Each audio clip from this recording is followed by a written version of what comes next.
నమస్తే, welcome to one TV special focus. నేను మీ స్వప్న. AP రాజకీయాల్లో తాజాగా మాజీ మంత్రి బాలినేని శ్రీనివాసరెడ్డి చేసిన కామెంట్స్ ఇప్పుడు హాట్ టాపిక్ గా మారాయి. ఇంతకీ బాలినేని బెస్ట్ అవడానికి కారణాలేంటి? జగన్ బంధువై బాలినేని ఇంతలా ఫైర్ అవడానికి దారి తీసిన పరిస్థితులు ఏవి? జగన్ బాలినేని శ్రీనివాసరెడ్డిని పూర్తిగా ముంచేశాడా? తనతో పాటు ఆయన వియంకుడిని కూడా జగన్ వదలలేదా? తాతల నాటి ఆస్తులను బాలినేని ఎందుకు పోగొట్టుకున్నారు? పవన్ కళ్యాణ్ బాలినేని కోరిన కోరికంటి. Let's watch the story.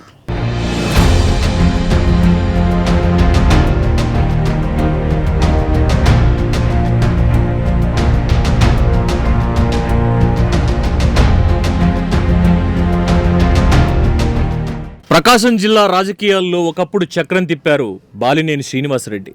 ఆయనను బాలినేని వాసుగా అందరూ పిలుస్తుంటారు. సుదీర్ఘకాలం వైఎస్ కుటుంబంతో సన్నిహితంగా మెలిగారు. వైఎస్ మరణానంతరం జగన్ వెంటే నడిచారు. 2012లో మంత్రి పదవిని సైతం త్యాగం చేసి వైసీపీలో చేరి ఉప ఎన్నికల్లో గెలిచారు. జగన్ బాబాయ్ వైవి సుబ్బారెడ్డికి స్వయాన బావ కావడంతో వైఎస్ కుటుంబానికి బాలినేని బాగా దగ్గరయ్యారు. 1999 ఎన్నికల్లో ప్రత్యక్ష రాజకీయాల్లోకి వచ్చిన బాలినేని వాసు తొలి ప్రయత్నంలోనే కాంగ్రెస్ తరఫున ఎమ్మెల్యేగా విజయం సాధించారు. 2004, 2009 ఎన్నికల్లో కూడా ఒంగోలు ఎమ్మెల్యేగా గెలిచారు. వైఎస్ రెండవసారి సీఎం అయినప్పుడు బాలినేని వాసుకు మంత్రివర్గంలో చోటు కల్పించారు.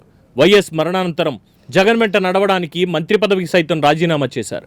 అలాంటి బాలినేని వాసును 2019లో మంత్రివర్గంలోకి తీసుకున్న జగన్ 2 ఏళ్లకే మంత్రివర్గం నుంచి తొలగించారు. 2024 ఎన్నికల్లో ఎన్నో అవమానాలను భరించి వైసీపీ టికెట్పై పోటీ చేశారు.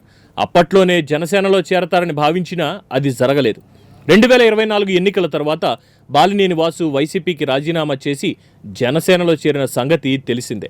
తాజాగా జనసేన ఆవిర్భావ సభలో మాజీ మంత్రి బాలినేని శ్రీనివాసరెడ్డి చేసిన వ్యాఖ్యలు ఇప్పుడు రాజకీయ వర్గాల్లో హాట్ టాపిక్గా మారాయి.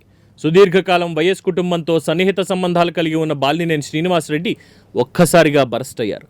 ఎంతో భావోద్వేగంతో ప్రసంగించిన బాలినేని జగన్పై తీవ్ర వ్యాఖ్యలు చేశారు. వైసీపీలో ఉన్నంతకాలం తన కుటుంబం ఎంతో మనోవేదనకు గురైందని ఆవేదన వ్యక్తం చేశారు. పిఠాపురంలో శుక్రవారం జరిగిన జనసేన పార్టీ 12వ ఆవిర్భావ దినోత్సవం సందర్భంగా ఏర్పాటు చేసిన విజయకేతనం సభలో మాజీ మంత్రి బాలినేని వాసు భావోద్వేగంతో ప్రసంగించారు. సభలో ఆయన వైసీపీలో ఎదుర్కొన్న పరిస్థితులను గుర్తు చేసుకుని ఎంతో ఆవేదనతో ప్రసంగించారు. ముఖ్యంగా ఆయన జగన్పై చేసిన వ్యాఖ్యలు కలకలం రేపే అవకాశాలు కనిపిస్తున్నాయి.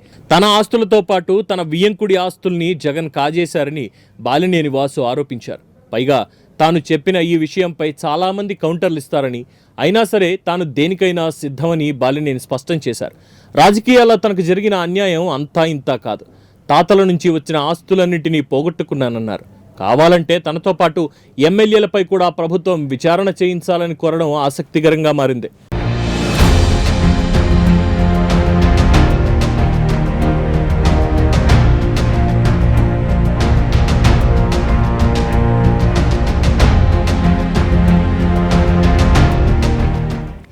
జనసేన ఆవిర్భావ సభలో పవన్ కళ్యాణ్ స్పీచ్ తర్వాత బాలినేని ప్రసంగమే హైలైట్ గా నిలిచింది.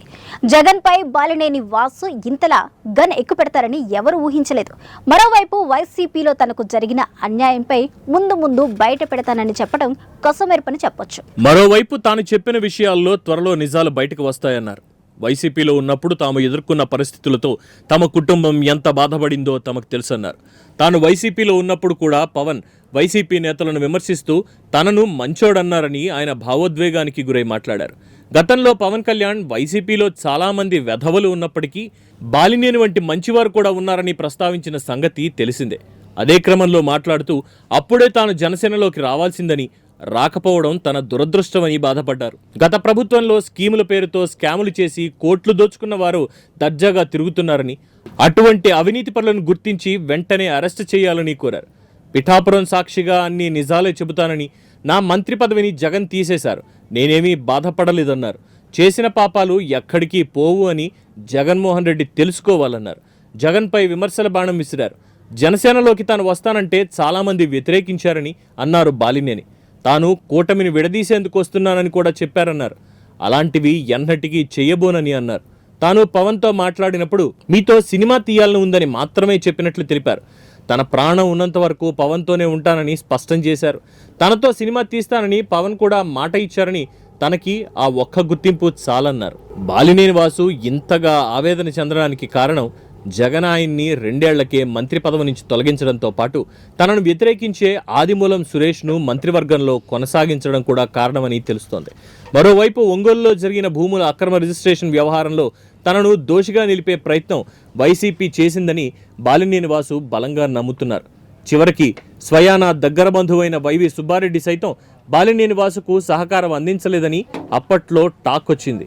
వైవి సుబ్బారెడ్డి జిల్లాలో తనను వ్యతిరేకించే వారిని ప్రోత్సహించారని బాలినేని వాసు అభిప్రాయపడుతున్నారు.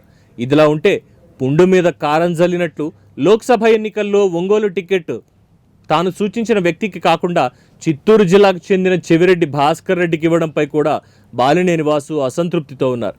అయినా జగన్తో ఉన్న బంధుత్వాన్ని దృష్టిలో పెట్టుకుని ఎంతో సహనంతో ఎన్నికల్లో పోటీ చేశారు. వైసీపీ ఘోర ఓటమితో జనసేనలో చేరారు బాలినేని. మరోవైపు తనపై కేసులు నమోదు కాకుండా ఉండడానికే బాలినేని జనసేనలో చేరారని వైసీపీ నేతలు అంటున్నారు. విశాఖపట్నంలో బాలినేని వియ్యంకుడు భూములకు సంబంధించి అప్పట్లో ఫిర్యాదులు వచ్చిన సంగతి తెలిసిందే.